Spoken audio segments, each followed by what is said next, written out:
بسم اللہ الرحمن الرحیم۔ ماہ شعبان کا یہ آخری جمعۃ المبارک بہت ہی خاص جمعہ ہے اور ماہ شعبان کو محمد مصطفیٰ صلی اللہ علیہ وآلہ وسلم کا مہینہ کہا جاتا ہے۔ ہم اگر شعبان کے مہینے میں اپنے رب کو راضی کر لیں گے تو رمضان المبارک میں ہمیں اس کا بہت اجر و ثواب ملے گا اور ہم دولت کے خزانوں سے مالا مال ہو جائیں گے۔ اور جو بندہ شعبان کے آخری جمعے کو 21 چاول کے دانوں پر سورہ کوثر کا یہ خاص وظیفہ کرے گا تو رمضان المبارک میں اس کے ہاں دولت کی بارش ہو جائے گی، بے اولادوں کو اولاد مل جائے گی، پہاڑ جتنا قرض بھی ہوگا تو وہ بھی اتر جائے گا، بے گھروں کو گھر مل جائے گا، بے روزگاروں کے روزی کے مسئلے حل ہو جائیں گے، کیونکہ اس مہینے میں نصیب لکھا جاتا ہے، تو اس لیے اس مہینے کی بڑی اہمیت ہے۔ تو اس لیے اگر آپ رزق حلال چاہتے ہیں اور زندگی کے ہر مقصد میں کامیابی چاہتے ہیں تو اس کے لیے ضروری ہے کہ آپ اپنے رب کو راضی کر لیں۔ رمضان المبارک میں آپ پر انعامات کی برسات ہو جائے گی۔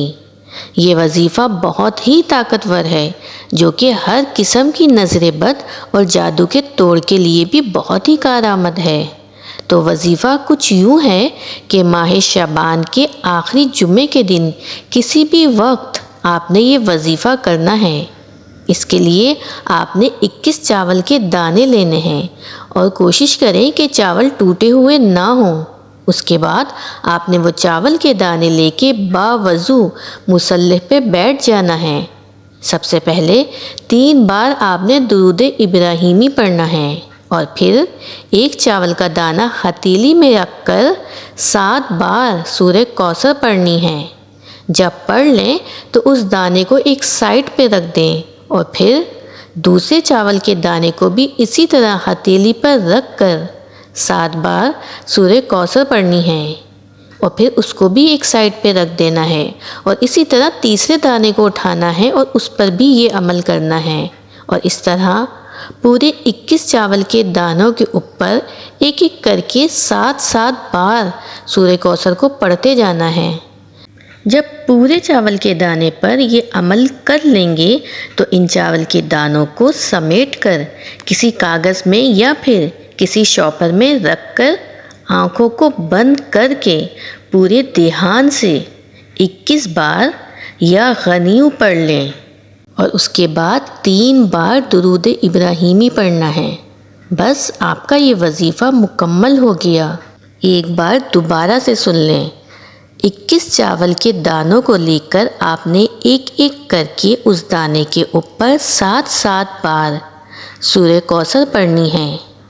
اور جب تمام 21 چاول کے دانوں کے اوپر آپ سورہ کوثر کو پڑھ لیں گے تو اس کے بعد آپ نے 21 بار یا غنیو پڑھنا ہے تمام چاول کے دانوں کے اوپر اور اول اور آخر میں 3 بار درود ابراہیمی پڑھنا ہے۔ آپ کا یہ وظیفہ مکمل ہو گیا ہے۔ اب آپ نے ان دانوں کو جس کو آپ نے کسی شاپر میں یا کاغذ میں لپیٹ کے رکھ لیا ہے، اگر کسی بھائی نے یہ وظیفہ کیا ہے تو وہ یہ کاغذ یا شاپر کو اپنے والیٹ میں رکھ لیں اور اگر کسی بہن نے یہ وظیفہ کیا ہے تو وہ اپنے پرس میں رکھ لیں یہ چاول کے دانوں کو۔